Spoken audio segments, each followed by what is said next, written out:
Hello student, I am Rachi. Welcome to this channel. So in this video we see the Mahadiscom Electrical Engineering AE paper analysis shift 2. So जो shift 2 चा assistant इंजिनियरचा paper झाला होता त्याचे questions आपण या व्हिडिओमध्ये बघणार आहोत.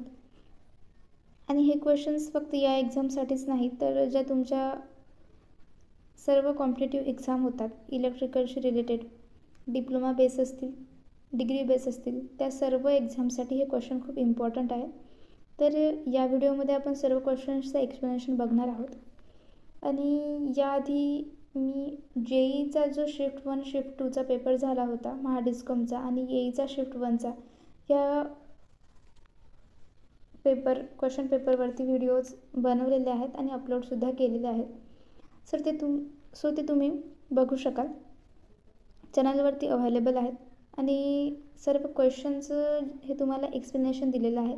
ते क्वेश्चन्स खूप इम्पॉर्टंट आहेत. जर तुम्ही आता त्याची प्रिपरेशन कराल तर नेक्स्ट एक्झामसाठी तुम्हाला नक्की हेल्प होईल त्याची. आणि एका क्वेश्चनमधनं आपल्याला सेकंड क्वेश्चन्स काय असतो, म्हणजे एका क्वेश्चनवरती 3-4 क्वेश्चन बनलेले असतात ते पण आपल्याला समजतात. सो या पेपरमध्ये असं दिसून आलं, हे जे पेपर झाले तर याच्यामध्ये पॉवर सिस्टीमचा जो पोर्शन होता तो खूप जास्त इम्पॉर्टंट होता. म्हणजे पॉवर सिस्टीमवरती जास्तीत जास्त क्वेश्चन विचारले गेले होते. त्यानंतर इलेक्ट्रिकल मशीन असेल, AC मशीन, DC मशीन, त्यानंतर इलेक्ट्रॉनिक्सवरती 2-3 क्वेश्चन होते. बट सर्वात जास्त क्वेश्चन होते हे पॉवर सिस्टीमवरती. त्यानंतर 3 ते 4 क्वेश्चन मेजरमेंटवरती बघायला मिळालेत. बट आपल्याला सर्वात जास्त तुम्ही जर स्टार्ट केला असेल अभ्यास तर पॉवर सिस्टीमपासून तुम्ही स्टार्ट करा. पॉवर सिस्टीमवरती जास्तीत जास्त क्वेश्चन विचारलेले असतात. तर आपण इथे स्टार्ट करूया. पहिला क्वेश्चन होता आपला short transmission line ABCD parameter of.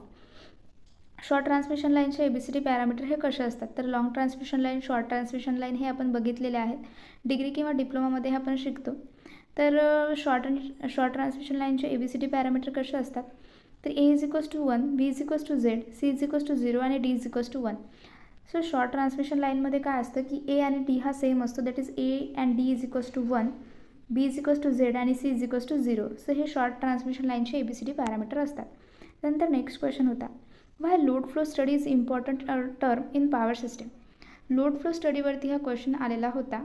तर लोड फ्लो स्टडी ही इम्पॉर्टंट टर्म का आहे पॉवर सिस्टीममध्ये, तर पॉवर सिस्टीममध्ये काय केलं जातं की सिस्टीमचं प्लॅनिंग केलं जातं की इनपुट किती येत आहे, आउटपुट किती येत आहे, इनपुट किती द्यायचं आहे, किंवा लॉसेस किती होत आहेत, किंवा मग प्रेझेंट, पास्ट आणि फ्युचरचं जे प्लॅनिंग केलं जातं तेच लोड फ्लो स्टडीवरती केलं जातं. सो सिस्टीम प्लॅनिंगसाठी लोड फ्लो स्टडी हा खूप इम्पॉर्टंट असतो. त्यामुळे याचा ॲन्सर हे ऑप्शन A होतं. नेक्स्ट क्वेश्चन होता, number of stand in ACSR conductor are calculated by. Number of stands ACSR कंडक्टरमधले कसे कॅल्क्युलेट केले जातात, तर ACSR म्हणजे सर्वांना माहिती असेल ॲल्युमिनियम कंडक्टर स्टील रेन्फोर्स्ड असा याचा लॉंग फॉर्म होतो. आणि त्यातले स्टँड्स आपल्याला कॅल्क्युलेट करायचे होते. तर याचा फॉर्म्युला होता 3n² - 3n + 1. सो काय असतं की इथे यनची व्हॅल्यू आपल्याला जर माहिती असली, म्हणजे लेव्हल किती आहेत यनच्या त्या कंडक्टरवरती, त्यावरून आपण हे number of stands find out करू शकतो. तर यन जर 2 असेल तर 3 × 2 और 3 यनची जर व्हॅल्यू 3 असेल तर 3 × 3² -3n 3 × 3 + 1 असं हे आपण कॅल्क्युलेट करू शकतो. जर यनची व्हॅल्यू 3 घेऊन बघा आणि आन्सर कॅल्क्युलेट करून बघा काय येईल ते. तर असे आपण number of stands in ACSR कंडक्टरमधले फाइंड आउट करत असतो. हे सर्व क्वेश्चन पॉवर सिस्टीमवरती अवेलेबल आहेत, म्हणजे की होते हे सर्व क्वेश्चन जे होते ते पॉवर सिस्टीमवरचे होते. सो पॉवर सिस्टीम खूप जास्त इम्पॉर्टंट आहे आपण जे की AE आणि JEEची प्रिपरेशन करतो त्यासाठी. त्यानंतर नेक्स्ट क्वेश्चन होता, per unit reactance is given bye. So per unit reactance हे कसं दिलेलं असतं, त्याचा फॉर्म्युला काय असतो. सो न्यू आणि ओल्ड हे आपल्याला माहिती आहे. तुम्ही डिग्रीमध्ये 3rd इयरमध्ये एक सब्जेक्ट होता त्यामध्ये शिकला असाल हे की x पर unit new is equals to x पर unit old into MVA new in bracket आहे हा, MVA new divided by MVA old bracket square into K V old divided by K V new bracket square. याचं option B हे correct answer होतं. त्यानंतर next question होता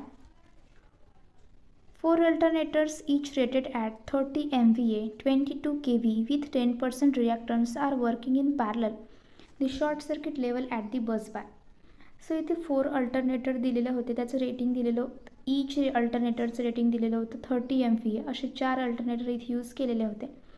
त्यानंतर 22 kV with 10% reactance आणि ते पॅरललमध्ये वर्किंग करत आहेत आणि तेव्हा शॉर्ट सर्किट एम व्ही आपल्याला फाइंड आउट करायचं होतं. तर शॉर्ट सर्किट एम व्ही एचा फॉर्म्युला आपल्याला माहिती आहे. Short circuit M V A is equal to M V एचा फॉर्म्युला काय आहे, M V A upon percentage reactance into number of alternator.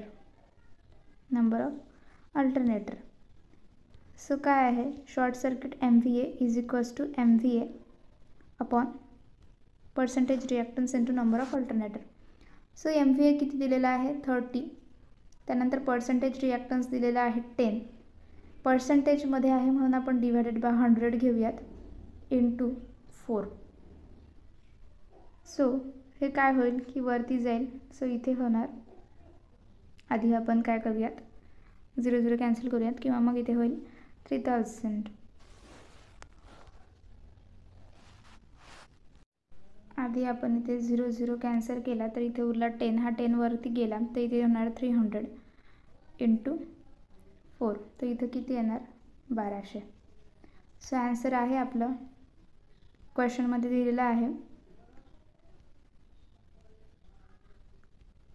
Option B हे होतं त्याचं answer, that is the 1200 MVA. So it is the correct answer, that is the option B.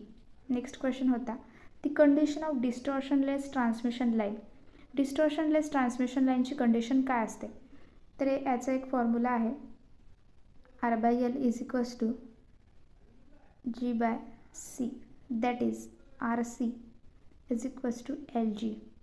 He condition असते distortionless transmission लाईनची. So option C याचं correct answer होतं. त्यानंतर next question होता which of the following parameter is measured by Kelvin double bridge method. So Kelvin double bridge method ही कशासाठी use केली जाते, low resistance, high resistance, inductance, capacitance और frequency.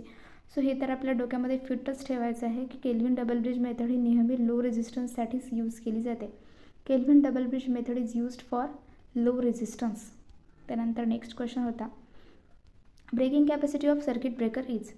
So circuit breaker सर्वांना माहिती आहे, त्यामध्ये एक मेकिंग कॅपॅसिटी असते आणि एक ब्रेकिंग कॅपॅसिटी असते. अशा 2 कॅपॅसिटी सर्किट ब्रेकरमध्ये असतात. तर इथे आपल्याला ब्रेकिंग कॅपॅसिटी विचारली होती. Breaking capacity of circuit breaker is. So तर ब्रेकिंग कॅपॅसिटी काय असते, √3 into pre fault voltage short circuit current. ही breaking capacity of circuit breaker असते. त्यानंतर नेक्स्ट क्वेश्चन होता find load factor when the maximum demand is 10 kW and the units consumption in a day are 100 unit. Load factor इथे find out करायचा होता. Maximum demand दिलेली होती 10 kW म्हणजे 10,000 watt आणि पर डे युनिट कन्झम्पशन किती होत होतं तर 100 युनिट. याच्यावरून आपल्याला फाइंड आउट करायचा होता लोड फॅक्टर. आपण हे ब्लँक पेजवरती समजून घेऊयात. Load factor is equals to question mark. Load factor is equals to question mark. Average load दिलेलं होतं 100 युनिट. त्यानंतर मॅक्झिमम डिमांड दिलेली आहे 10 kW म्हणजे 1000 वॅट. त्यानंतर लोड फॅक्टरचा फॉर्म्युला आपल्याला माहिती आहे. Load factor is equal to average load upon maximum demand. Average load किती आहे 100 युनिट. पर डे दिलेला आहे म्हणून 24 डिवाइड बाय आणि मॅक्झिमम डिमांड दिलेली आहे 1000. सो हे आपल्याला पर्सेंटेजमध्ये काढायचं आहे. तर आपण इथे 100 इंटू घेऊयात. तर इथे काय होईल 0 कॅन्सल केलेत आपण.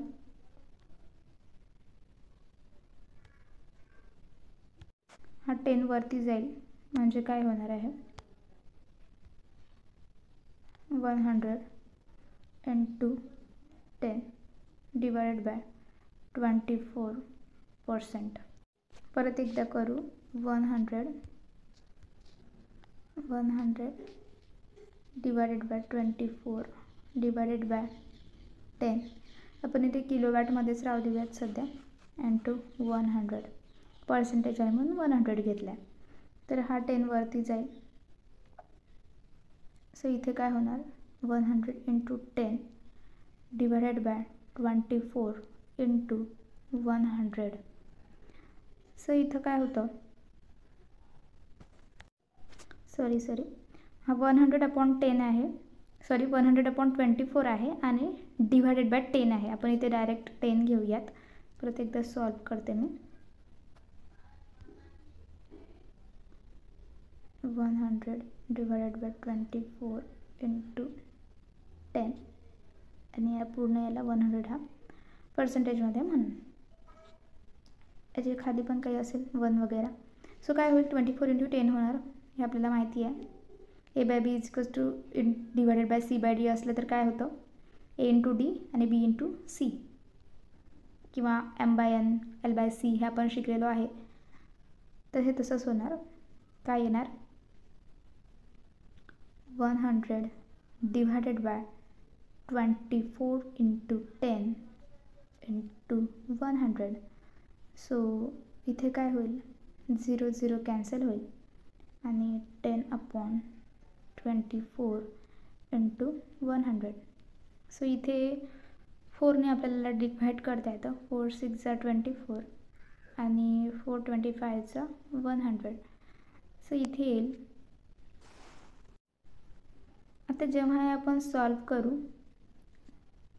250 डिवायडेड बाय 6 तर याचा आन्सर 41 पॉईंट समथिंग येणार. 41.6 येते याचा आन्सर. हे करेक्ट दिलेलं आहे क्वेश्चनमध्ये. ऑप्शन ए त्याचा आन्सर होतं 41.6. सो लोड फॅक्टर आलेला होता आपला 41.6 आणि हे इझी होता क्वेश्चन. म्हणजे की लोड फॅक्टर फाइंड आउट करायचा होता. मॅक्झिमम डिमांड दिलेली होती आणि युनिट्स दिलेलं होतं म्हणजे की ॲव्हरेज लोड दिलेलं होतं पर डेचं. आणि फॉर्म्युला पण खूप इझी होता. Load factor = average load upon maximum demand. त्याच्यावरून आपण लोड फॅक्टर काढला. तो हे असं जर न्यूमेरिकल आलं तर तुम्ही सॉल्व करा. आणि जर न्यूमेरिकल किचकट असेल तुम्हाला तिथल्या तिथे जमत नसेल कॅल्क्युलेशन कारण कॅल्सी अवेलेबल नसतं. कॅल्सी अवेलेबल करता येत नाही आपल्याला पेपरच्या वेळी. तिथे कॅल्सी प्रोव्हाइड नाही करत. त्यामुळे जे असे सिम्पल कॅल्क्युलेशन असतात ते सॉल्व करायचे. जेव्हा मोठे कॅल्क्युलेशन येतील जर न्यूमरिकलमध्ये तर तेव्हा तो क्वेश्चन स्किप करायचा कारण टाईम वेस्ट करून काही उपयोग नसतो. नेक्स्ट क्वेश्चन होता if the line to line voltage of a transmission line is 400 kV and surge impedance is 1000 Ω then find surge impedance loading. Surge impedance दिलेलं होतं आणि लाईन टू लाईन व्होल्टेज जर दिलेलं असलं म्हणजे की जर का ते 400 kV असलं तर सर्ज इम्पिडन्स लोडिंग म्हणजे की SIL हे काय येईल. तर सर्ज इम्पिडन्स लोडिंगचा एक फॉर्म्युला असतो V² √ LC. So V² √ LC म्हणजे इम्पिडन्स असतो दॅट इज दी Z आणि हा आपल्याला गिव्हन आहे. V² दिलेला आहे 400² Z किती आहे Z दिलेला आहे इम्पिडन्स 1000. सो यालाच आपण असं पण लिहू शकतो 400 into 400 divided by 1000.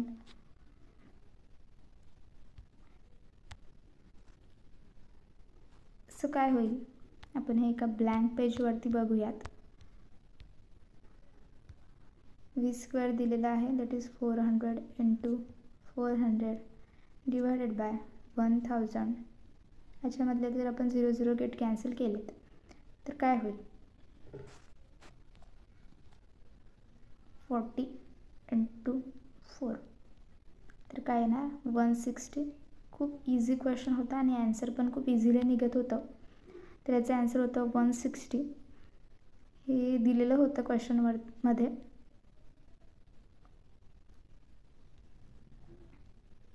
That is the 40 into 400 40 into 4. Option C होतं त्याचा answer, that is the 160 MVA. म्हणजे सर्ज इम्पिडन्स लोडिंगचा फॉर्म्युला फक्त इथे यूज करायचा होता, that is V²/Z. Next question होता, which of the following fault in which zero sequence current is absent.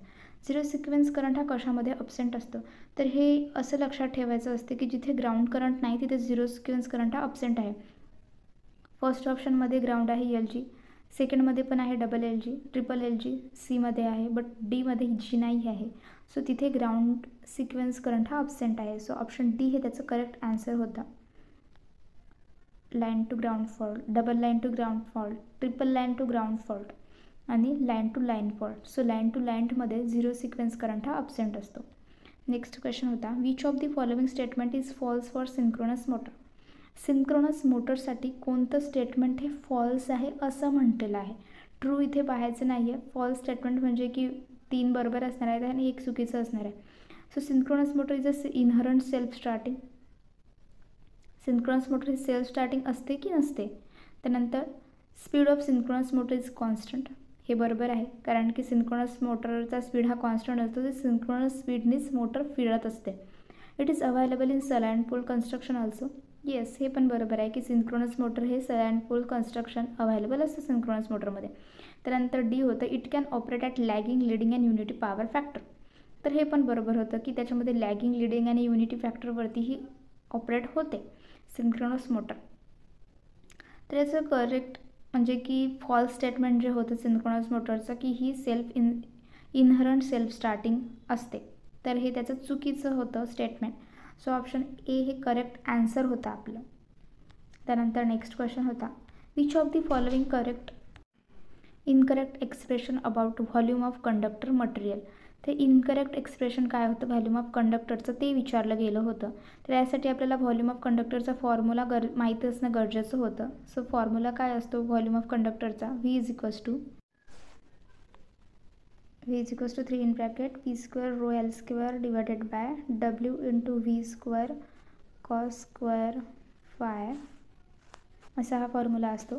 तर इथे विचारलं होतं की याच्यातलं इनकरेक्ट एक्सप्रेशन काय आहे. तर W is directly proportional to V हे त्याचं इनकरेक्ट होतं. म्हणजे ऑप्शन हे करेक्ट होतं, कारण की W is directly proportional to P. जर W आपण इथे घेतला तर डायरेक्टली प्रपोर्शनल होतं. त्यानंतर W is directly proportional to P² हे पण होतं. W is direct proportional L² हे पण होतं. सो हे होत नाही, त्यामुळे ऑप्शन ए याचं करेक्ट आन्सर होतं. W is directly proportional to V हे याचं इनकरेक्ट होतं. यासाठी फक्त एक फॉर्म्युला माहिती असणं आपल्याला माहितीच आवश्यक होतं, that is the volume of conductor. So volume of कंडक्टरचा फॉर्म्युला आहे, तुम्ही लिहून घ्या, नोट डाऊन करून घ्या. तुम्ही जे शॉर्ट नोट्स काढत असाल त्यामध्ये हा इम्पॉर्टंट आहे. व्हॉल्यूम ऑफ कंडक्टर काय असतं तर 3 into P² rho L² divided by WV² into cos² phi. तर हा जो असतो हा व्हॉल्यूम ऑफ कंडक्टरचा फॉर्म्युला असतो. तर याच्यामध्ये काय आहे ना की P जो असतो तो पॉवर ट्रान्समिटेड इन वॅट्स असतो. त्यानंतर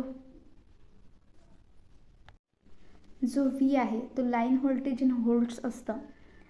आणि cos phi तर माहिती आहे की power factor of the load असतं. आणि रो जो आहे ती रेझिस्टिव्हिटी दाखवते. रोने आपण रेझिस्टिव्हिटी दाखवतो. सो रो असतं रेझिस्टिव्हिटी ऑफ कंडक्टर मटेरियल आणि L ही लेंथ असते लाईन इन मटेरियल्स मीटर्समध्ये. सो ह्या सर्व टर्म आपल्याला माहिती आहेत की P रो L W V हे काय असतं. त्यानंतर नेक्स्ट क्वेश्चन बघूयात. तर याचं इनकरेक्ट होतं, W is directly proportional to V. Next question होता, correct expression of losses in 3 wire DC system. लॉसेससाठी कोणतं 3 वायर DC सिस्टीमसाठी कोणतं एक्सप्रेशन हे करेक्ट होतं. तर याचं आन्सर हे ऑप्शन 1 होतं, कारण की हे आपल्याला लक्षातच ठेवायचं आहे. 1/2 into P in bracket P by V in bracket square into R. तर हे 3 वायर DC सिस्टीमचं करेक्ट एक्सप्रेशन होतं. लॉसेस जे होतात 3 वायर DC सिस्टीमसाठी त्याचं असतं 1/2 into in bracket P by V bracket square into R. त्यानंतर नेक्स्ट क्वेश्चन होता, find secondary voltage if transformer turns ratio is 2/7 and primary voltage is 240 volt. इथे सेकंडरी व्होल्टेज काढायचं होतं, म्हणजे की V2 काढायचा होता. ट्रान्सफॉर्मरचे टर्न्स रेशो दिलेला होता म्हणजे N1 आणि N2 आणि प्रायमरी व्होल्टेज दिलेलं होतं म्हणजे की V1. काय काय दिलेलं आहे इथे आपण गिव्हनमध्ये बघूयात.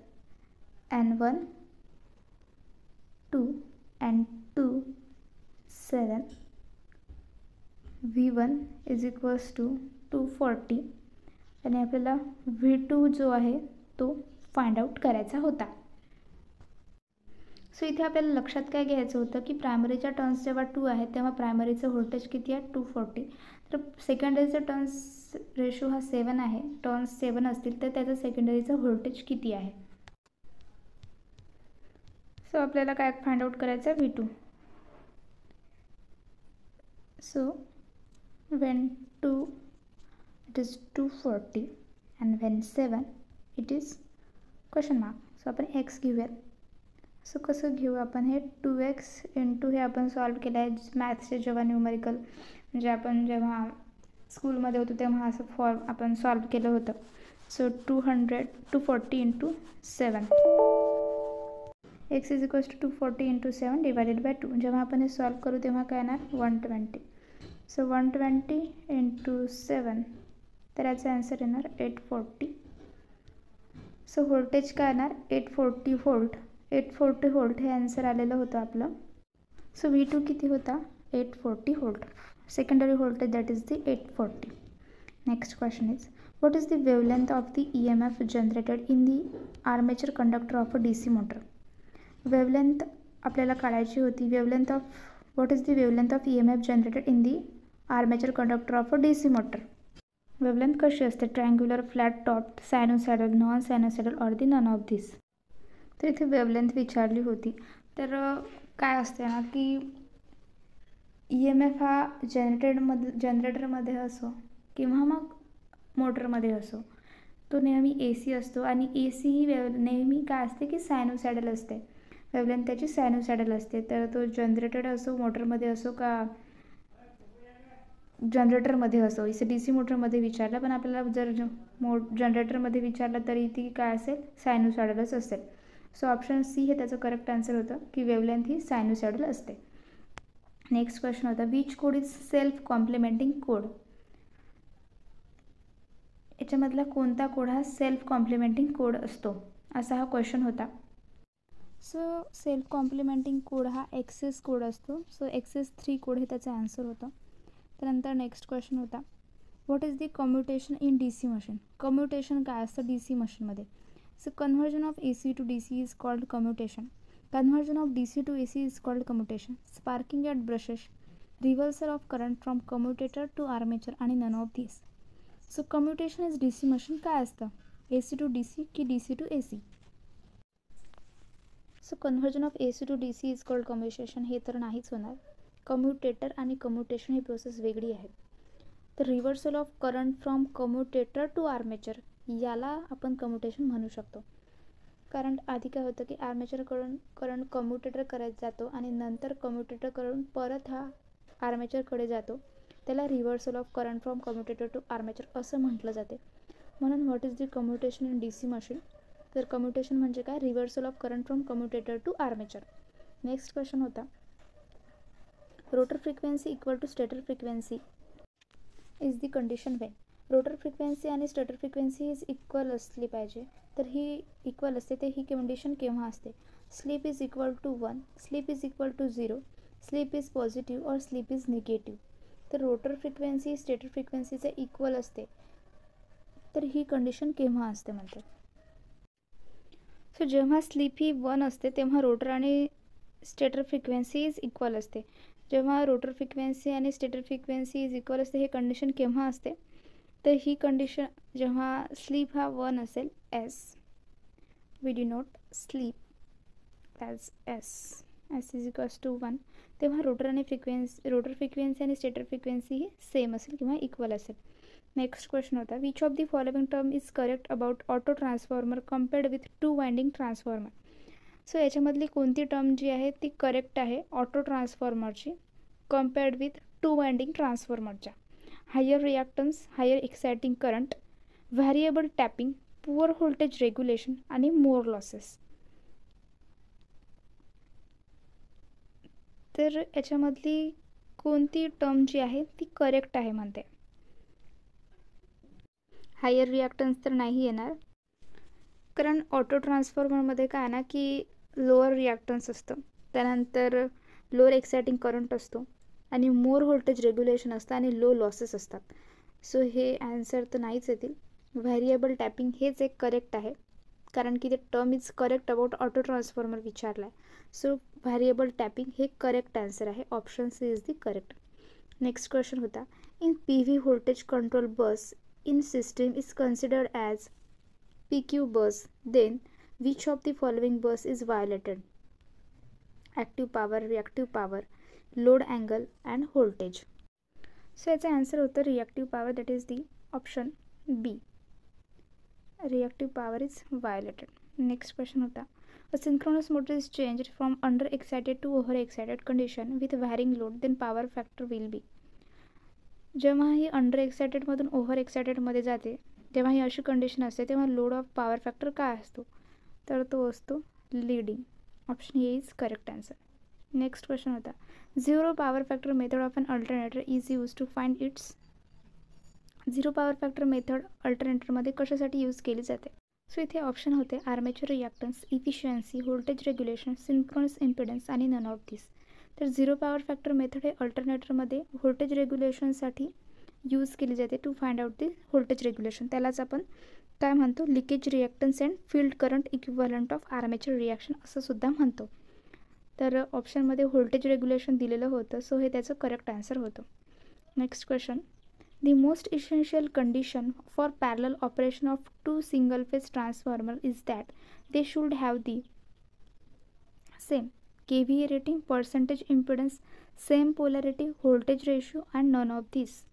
Polarity same. Option C त्याचं करेक्ट आन्सर होतं. The most essential condition for parallel operation of two single phase transformer is that they should have the same polarity. जर दोन सिंगल फेज ट्रान्सफॉर्मर हे पॅरलल कंडिशनमध्ये असतील तर त्याची पोलॅरिटी ही same असायला हवी. Next question is, Maxwell bridge is used for. So Maxwell bridge is used for inductance only.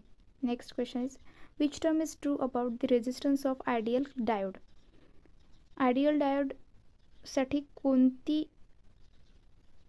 Term he important आहे? विच टर्म इज ट्रू, कोणती ट्रू आहे about the resistance of ideal diode? कोणती term आहे जी true आहे resistance of ideal डायोडबद्दल? इथे आपल्याला ideal diode विचारला आहे. तर जेव्हा आयडियल कंडिशन असते तेव्हा आपल्याला एक तर 0 मिळते किंवा मग इन्फिनिटी, त्याची काही स्पेशल व्हॅल्यू नसते. तर आयडियल कंडिशनमध्ये आपण इन्फिनिटी किंवा 0 असा समजून घेऊ शकतो. तर जेव्हा तो फॉरवर्ड बायस असेल तर रेजिस्टन्स त्याचा 0 असेल, आणि जेव्हा तो रिव्हर्स बायस असेल तेव्हा त्याचा रेजिस्टन्स हा काय असेल, इन्फिनिटी असेल. Forward bias 0 and reverse bias infinity. So हे ॲन्सरमध्ये पण ऑप्शनमध्ये पण दिलेलं आहे, त्याचं ऑप्शन 1 हे करेक्ट ॲन्सर होतं. त्यानंतर होतं tower footing resistance will be. Tower footing resistance will be विचारलं होतं इथे. Very high as possible, very low as possible, greater than human body resistance, equal to human body resistance. So tower footing resistance विचारलं होतं आपल्याला. So tower footing resistance हे हाय तर असूच शकत नाही, सो हे तर येणार नाही. आपण त्याला लो म्हणू शकतो, very low as possible as. So tower footing resistance will be very low. Next question होता, three phase wire have balance system then. Three phase wire have balance system then. Three phase wire have balance system केव्हा असेल? Neutral current is -1, neutral current is 1, neutral current is 0, neutral current is 10. So three phase wire have balance system केव्हा मिळेल? Balance system म्हणजे नेहमी काय त्याच्यामध्ये difference असेल फेजमध्ये 120चा, आणि बॅलन्स म्हणजे त्याच्यामध्ये अँगल तर 120 असेल, त्याच्यानंतर त्याची क्वालिटी फॅक्टर, पॉवर फॅक्टर आणि इम्पडन्स हा सुद्धा सेम असेल. आणि अशा कंडिशनमध्ये जेव्हा सर्व सेम आहे तेव्हा न्यूट्रल करंट हा 0 असतो. सो ऑप्शन सी हे याचं करेक्ट आन्सर होतं. बॅलन्समध्ये काय लक्षात ठेवायचं, त्याचा अँगल, इम्पिडन्स, अँगल हा 120 असतो, impedance, power factor, quality factor हे सेम असतं, आणि न्यूट्रल करंट हा 0 असतो. न्यूट्रल करंट इथे विचारला होता, याच्यानंतर आपल्याला इम्पिडन्स पण विचारू शकत होते, किंवा पॉवर फॅक्टर किंवा क्वालिटी फॅक्टरसुद्धा आलं असतं. सो आपल्याला ते सुद्धा लक्षात ठेवायचं आहे की पॉवर फॅक्टर काय असतो, क्वालिटी फॅक्टर कसा असतो आणि इम्पिडन्स कसा असतो. नेक्स्ट क्वेश्चन होता, to reduce current rating of supply for measurement and control and protection used. Potential transformer, voltage transformer, current transformer, coupling capacitor and none of these. To reduce current rating of supply for measurement and control and protection. Current rating इथे reduce करायचं आहे, तर तिथे आपल्याला current ट्रान्सफॉर्मरचाच use होईल. So option C हे याचा answer होता. नेक्स्ट क्वेश्चन होता